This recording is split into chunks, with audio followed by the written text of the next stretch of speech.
কুড়িগ্রামের লোডশেডিং এর খবর জানাতে আমাদের সাথে যুক্ত হচ্ছেন সহকর্মী রাজু মুস্তাফিজ। রাজু, কতক্ষণ পর লোডশেডিং হচ্ছে, মানুষের দুর্ভোগের খবর জানাবেন। ধন্যবাদ চৈতি। কুড়িগ্রামের যে লোডশেডিং চলছে আসলে মানুষের যে চরম দুর্ভোগে পড়েছে এই জেলার মানুষ।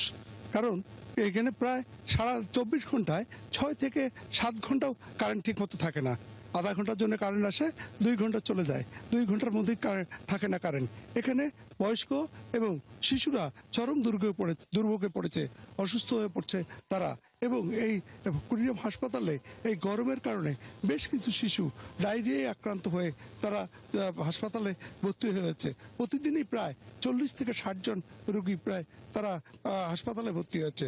শুধু বয়স্ক মানুষ বা শিশু নয়, এখানে গরমের কারণে কুড়িগ্রামের যেহেতু গ্রামীণ অর্থনীতি, এখানে ছোট ছোট কিছু কারখানা রয়েছে। এই কারখানাগুলো আসলে যে অবস্থাটা হয়েছে, এই কারখানাগুলো বন্ধ হয়ে রয়েছে প্রচণ্ড গরমের কারণে। ইতিমধ্যে জেলার যে 200-300টি মুরগির খামার ছিল, এই 200-300 খামারের মধ্যে কয়েক হাজার মুরগির বাচ্চা মারা গিয়েছে।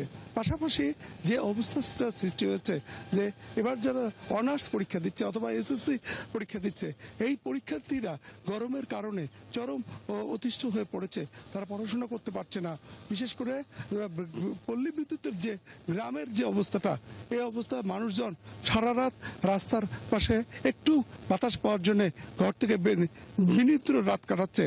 কুড়িগ্রামের আমি এই মুহূর্তে নেসকোতে অফিসের সামনে রয়েছি। নেসকোর একজন কর্মকর্তা আমাকে জানিয়েছেন কুড়িগ্রামে তাদের গ্রাহকের সংখ্যা 3800, কিন্তু তাদের বিদ্যুৎ দরকার 13 থেকে 14 মেগাওয়াট, কিন্তু প্রতিদিনই পাচ্ছে 5 থেকে 6 মেগাওয়াট। পাশাপাশি পল্লী বিদ্যুৎ কুড়িগ্রাম এবং লালমনিরহাট পল্লী বিদ্যুৎ সমিতির প্রায় 6,75,000 যে গ্রাহক আছে, তাদের দরকার প্রায় 89 মেগাওয়াট বিদ্যুৎ, কিন্তু তারা পাচ্ছে 24 ঘন্টায় মাত্র 34 মেগাওয়াট বিদ্যুৎ। এত অল্প সংখ্যক বিদ্যুতের একটা ভয়াবহ অবস্থা সৃষ্টি হয়েছে, মানুষের দুর্ভোগ চরম আকার ধারণ করেছে। বিশেষ করে হাসপাতালে যখন অপারেশন করতে যাচ্ছে, তখনই মানুষের এই কারেন্ট থাকতেছে না, অপারেশন বিঘ্ন হচ্ছে। পাশাপাশি আজ 3 দিন থেকে কুড়িগ্রাম শহরে এই বিদ্যুতের অভাবে পানি সংকট চলছে। সাপ্লাইয়ের পানির উপর নির্ভরশীল কুড়িগ্রাম জেলার মানুষ, অথচ বিদ্যুতের কারণে পানি তুলতে না পারায় তারা পানি দিতে পারছে না। পানির জন্য একটি হাহাকার অবস্থা সৃষ্টি হয়েছে কুড়িগ্রাম জেলায়। পাশাপাশি যে অবস্থাটা সৃষ্টি হয়েছে, স্থানীয় মানুষজন বলছেন যে যেহেতু দেশের একটি প্রান্তিক জেলা হচ্ছে কুড়িগ্রাম, এই জেলার যে অবস্থাটা সৃষ্টি হয়েছে, এই ধরনের কারেন্টের বিপর্যয় এর আগে আমরা শুনছিলাম রাজু আপনার কাছ থেকে সেখানকার দুর্ভোগের খবর। আপনাকে ধন্যবাদ। আমাদের সাথে কুড়িগ্রাম থেকে যুক্ত হয়ে লোডশেডিং এর খবর জানাচ্ছিলেন সহকর্মী রাজু মুস্তাফিজ।